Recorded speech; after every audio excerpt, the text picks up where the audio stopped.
ସ୍ୱାଗତଂ ମୋର ବିକେ study IQ YouTube ଚ୍ୟାନେଲକୁ। CBSE ତରଫରୁ ବହୁତ ବଡ଼ ରିକ୍ରୁଟମେଣ୍ଟ ବାହାରିଛି, ତାହା ମୁଁ ଡିଟେଲ୍ ଡିସ୍କସନ୍ କରିବି। ପ୍ରଥମେ ଡିସ୍କସନ୍ କରିବା କେଉଁ କେଉଁ ପୋଷ୍ଟ ଯାକ ଅଛି।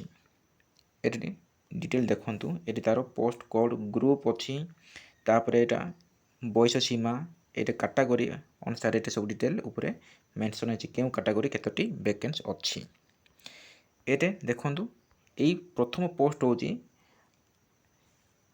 আসিস্টান্ট সেক্রেটারি, এটা হচ্ছে গ্রুপ এ পোস্ট। এটা সব এতকি পর্যন্ত সব গ্রুপ এ পোস্ট এরকম সব গ্রুপ এ পোস্ট। তারপরে গ্রুপ বি পোস্ট মধ্যে অছি, গ্রুপ বি, গ্রুপ সি, এটা তার ক্যাটাগোরি অনুসারে এটা সব ডিটেল মেনশন হয়েছি। এটা আপনার ভিডিওকে স্টপ করি দেখিপারে। তারপরে পিডব্ल्यू মানকর যে কি ডিজাবিলিটি পর্সন মানক তাঁকর পোস্ট অছি। আপনার জাঁপারে কেউ কেউ পোস্ট অছি, এটা সব আপনার ডিটেল দেখিপারে। নেক্সট ডিস্কসন করা আবেদন তারিখ। আবেদন তারিখ ହେଉଛି প্রথমে দেখুন আপন মানে ভারতীয় নাগরিক হইଥିବା দরকার। তারপরে তারিখ লাস্ট ডেট ହେଉଛି 22/12/2025 ସୁଦ୍ଧା ଆପଣମାନେ ଡିସେମ୍ବର ମାସ 22 ସୁଦ୍ଧା ଲାଷ୍ଟ ଡେଟ୍। ଆବେଦନ ତ ଚାଲୁଛି 2/12 ଠାରୁ 22/12/2025 ସୁଦ୍ଧା ଲାଷ୍ଟ ଡେଟ୍। 2 ତାରିଖରୁ ଆରମ୍ଭ ହେଇଛି ଆପଣମାନେ ଆବେଦନ କରିପାରିବେ। ସିବିଏସ୍ଇ ତରଫରୁ ବହୁତ ଭଲ ପୋଷ୍ଟଟା। ନେକ୍ସଟ ଆମେ ଡିସ୍କସନ୍ କରିବା, ଭିଡ଼ିଓ କଣ୍ଟିନ୍ୟୁ କରନ୍ତୁ। ଏଜୁକେସନାଲ୍ କ୍ୱାଲିଫିକେସନ୍ କହିବି ମୁଇଁ, ଆପଣମାନେ ଆଶ୍ଚର୍ଯ୍ୟ ହେବେ।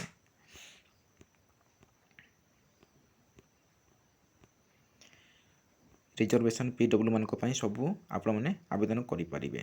ଏବଂ ଏଜ୍ର ମଧ୍ୟ ବୟସର ମଧ୍ୟ ଲିମିଟ୍ ଅଛି। ଯେଉଁମାନେ ବାରମ୍ବାର ମୁଁ କହୁଛି ଆପଣମାନଙ୍କୁ 22 ତାରିଖ ଲାଷ୍ଟ ଡେଟ୍। ଏଠି ST SC ମାନଙ୍କର 5 ବର୍ଷ ସବୁ ଏଠି ମେନସନ୍ ହେଇଛି, ଆପଣମାନେ ଦେଖିପାରୁଥିବେ। ଏଠି ସବୁ ମେନସନ୍ ହେଇଛି। ଏବେ ଦେଖିବା ଏଜୁକେସନାଲ୍ କ୍ୱାଲିଫିକେସନ୍। ପ୍ରଥମ ପୋଷ୍ଟ ଆମର କ'ଣ ଥିଲା? Assistant secretary. ସେମାନେ କ'ଣ ତାଙ୍କର ମାତ୍ର ବ୍ୟାଚଲର ଡିଗ୍ରୀ। ବ୍ୟାଚଲର ଡିଗ୍ରୀ ମାନେ କ'ଣ? +3 ପାସ୍। ଯଦି +3 ପାସ୍ ଯଦି କରିଥିବେ ତାହେଲେ ଆପଣମାନେ ଏଇ ପୋଷ୍ଟକୁ ଆବେଦନ କରିପାରିବେ। ଗ୍ରୁପ୍ ଏ ପୋଷ୍ଟଟା, ଗ୍ରୁପ୍ ଏ ପୋଷ୍ଟ। ସେହିପରି ଆମର ଗ୍ରୁପ୍ ଏ ପୋଷ୍ଟ ମଧ୍ୟ ଆସିଷ୍ଟାଣ୍ଟ ପ୍ରଫେସର ତାଙ୍କର ମଧ୍ୟ ପୋଷ୍ଟ। ଏଇଟା ପିଜି ମାନଙ୍କ ପାଇଁ ସବୁ ପୋଷ୍ଟ ଅଛି। ବୟସ ସୀମା ତ କହିଲି, ବୟସ ସୀମା ଏଠି ସବୁ ତଳେ ମେନସନ୍ ହେଇଛି ସବୁ ଡିଟେଲ୍। ତାପରେ ଏଠି ସବୁ ମେନସନ୍ ହେଇଛି। ତାପରେ ଆପଣମାନେ ଦେଖିପାରେ ସବୁ ଏଠି ତାର କ୍ୱାଲିଫିକେସନ୍ ଅଛି। ଏବଂ ଯେଉଁମାନେ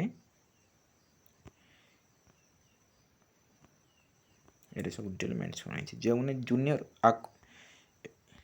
ଏଠି ଦେଖନ୍ତୁ ଜୁନିୟର ଆକାଉଣ୍ଟାଣ୍ଟ ପାଇଁ ମାତ୍ର +2 ପାସ୍।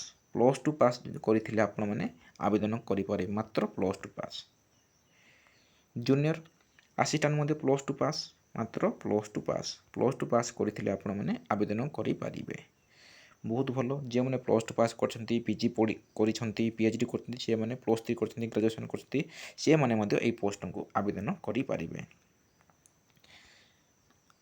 ଏକ୍ଜାମ୍ ଫି ଏଠି ସବୁ ଡିଟେଲ୍ ମେନସନ୍ ହେଇଛି। କେଉଁ ଗ୍ରୁପ୍ ପାଇଁ କେତେ ଟଙ୍କା ସବୁ ଡିଟେଲ୍ ମେନସନ୍ ହେଇଛି। ଏବଂ ST SC OBC ମାନଙ୍କ ପାଇଁ ମଧ୍ୟ ଏଠି ଡିଟେଲ୍ ମେନସନ୍ ହେଇଛି ଏକ୍ଜାମ୍ ଫିଟା।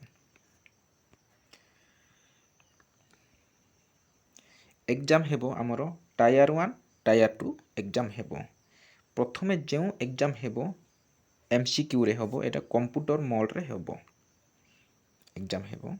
ଏଠି ତ ଡିଟେଲ୍ ତାଙ୍କର ସିଲାବସ୍ ଏଠି ମେନସନ୍ ହେଇଛି, ଆପଣମାନେ ଭିଡ଼ିଓକୁ ଷ୍ଟପ୍ କରିକି ଦେଖିପାରିବେ। ସେହିପରି Tier 2 ମଧ୍ୟ, Tier 2 ଆମର ରିଟେନ୍ ହେବ, ଆପଣମାନେ ଏଠି ସବୁ ଡିଟେଲ୍ ଦେଖିପାରୁଥିବେ। ତାପରେ ନେକ୍ସଟ ଇଣ୍ଟରଭ୍ୟୁ ଲାଷ୍ଟ ହେବ। ଯଦି ଆପଣମାନେ ଦୁଇଟା Tier 1, Tier 2 ଯଦି କ୍ୱାଲିଫାଇ କରିବେ, ଇଣ୍ଟରଭ୍ୟୁକୁ ଯିବେ। ଜାଣିପାରିଲେ? ଏଠି ସବୁ ଡିଟେଲ୍ ମେନସନ୍ ଅଛି। କେଉଁ ପୋଷ୍ଟ ପାଇଁ କ'ଣ ଆକାଉଣ୍ଟାଣ୍ଟ ଅଫିସର ପାଇଁ ଏଠି ସବୁ ଡିଟେଲ୍ ମେନସନ୍ ହେଇଛି। ଆପଣମାନେ ଆରାମସେ ଏଠି ସିଲାବସ୍ ଦେଖିବେ, ଆପଣମାନେ ଫର୍ମ ପକାଇବେ। ବହୁତ ଭଲ ଏଇଟା ପୋଷ୍ଟଟାକ ସିବିଏସ୍ଇ ତରଫରୁ, ସେଣ୍ଟ୍ରାଲ୍ ଗଭର୍ଣ୍ଣମେଣ୍ଟ ତରଫରୁ ଏହି ପୋଷ୍ଟଟା ବାହାରିଛି।